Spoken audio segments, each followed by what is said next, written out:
Welcome to Coming Home. I am your host, Dr.Onalee. I'm here to help you recover from narcissistic relationships, to let go of the situationship, the avoidant, and any other unhealthy relationship. I'm here to help you step into your power, to step into your beauty, your worth, your confidence. The intention of today's session is to help you stop getting so caught up in the label of this person.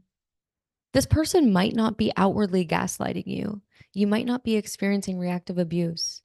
You might still be holding onto a fantasy of the kind of person that you painted in your mind, of who you wish that they would be. My intention is to bring you back down to earth and ask yourself some powerful questions. Did this person actually fully choose you? Did you ever feel like they were 100% committing to you because they wanted to? Did you ever get the kind of text that you really wanted from them, or at least after they got you? So often we're holding on to a certain person because we have an idea of who we want this person to be. We think that they're capable of being that kind of person, and maybe you've seen glimpses of it. But overall, they usually aren't fully choosing you. You most likely are not at peace in this relationship. I doubt you'd be watching a video like this if you really were. You most likely don't feel fully seen, fully chosen, fully prioritized, fully valued. You most likely feel like an option with this person, or that they're okay with losing you. Or even if they've gotten you back, they still fumble the bag every time and mess it up. When you're with a person like this, your nervous system isn't fully at rest. You are not feeling fully secure and fully confident. You most likely always have lingering in the back of your mind that they are going to choose somebody else, or somebody else is better. Or what about you are they not choosing and not seeing? These are old wounds that we have from our childhood where we didn't feel good enough, we didn't feel seen, we felt misunderstood. And so we tried harder and harder to get somebody's love, to get somebody's attention. Usually we feel like we messed it up too, or we weren't doing good enough. So we want to try again, we want to try harder. And when you're in that kind of energy and operating out of those wounds and insecurities before they are healed, that is when you are a match to narcissistic, avoidant, sociopathic kind of people. People who are going to match your beliefs and your wounds, who you are going to have to fight for their love.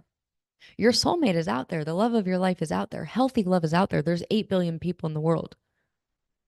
And maybe you even feel like with your luck, you keep attracting narcissists. But how many has that been? 5, 10, 15, 20 max? Out of 8 billion people in the world, that's your fate. That's your destiny. We create some silly beliefs based on our previous experiences, and we don't step into the truth of what is possible because it just seems like that is true if that keeps being your experience. And so when we're not holding on for dear life because we're not operating out of scarcity and insecurity and low self-worth, we don't tolerate narcissistic behavior. We don't want to be with somebody who's not choosing us. We accept and realize there's somebody who would be head over heels and crazy about us. For so long, I used to only be attracted to the kind of guy that didn't fully choose me. The guys who would treat me like a queen, who were trustworthy, there for me, who were loyal, had eyes only for me, I would get the ick. I would find one little excuse, one little reason why I just wasn't attracted to them. But the narcissist, or somebody who was more of an avoidant, I wanted them to see me. I wanted them to choose me. I was operating out of an old wound, an old story that I'm never fully chosen. So I would jump through hoops in order for this person to choose me and see me. I also created a fantasy and a story of what I wanted that person to be. This is what a lot of my clients do, I notice. So this is why we have to dissect what they actually wanted in the relationship and what they actually experienced. When they sit down and take an inventory and look at it, that person isn't ever actually the way that they wanted this person to be.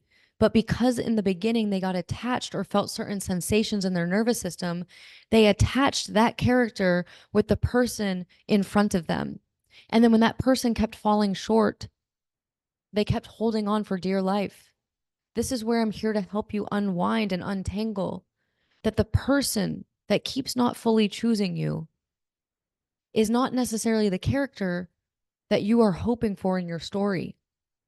So this is where it's time to take a look at reality. How many chances have you given this person? How many years has it been of you hoping you'll eventually have that dream relationship?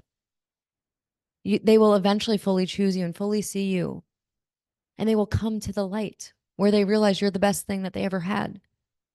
How many more years of your life are you willing to waste hoping for this person to come around and hoping for your dream life with this person?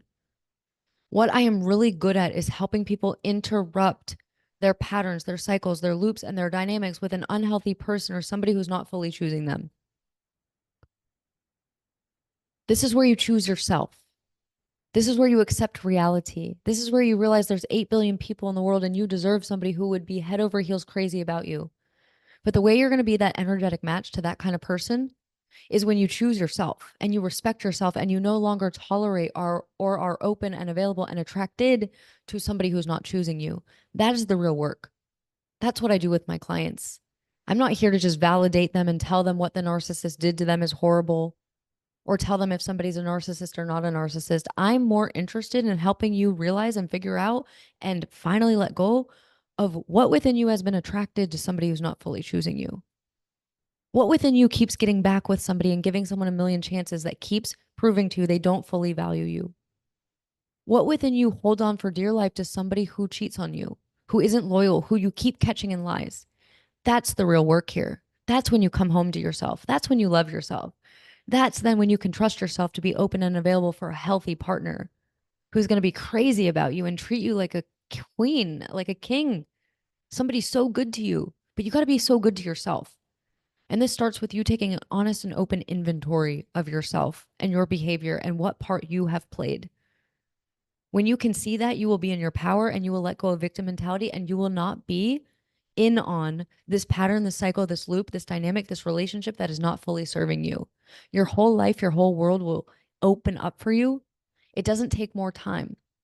I spent years and years in situationships and wrong relationships. I've seen my clients stay 7 years longer than they probably should have.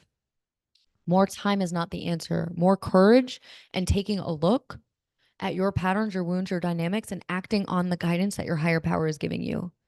So go ahead and implement something that you picked up from this conversation. Do something with it. Don't just allow this to be something you listened to and it sounded good and you got inspired for a little bit. Go take an action. You can shoot me a DM on Instagram, Dr.Onalee, and let me know what resonated. What action step did you take? What breakthrough did you have? I want to hear from you. And it's my intention that you actually go and do something with this information, that you gained value from this, that your life changed a little bit today from this conversation and finding this video. So I trust it's no coincidence. It's no mistake. It's no sign. This was meant to be. We were meant to have this conversation in this exact moment, this day, and this time.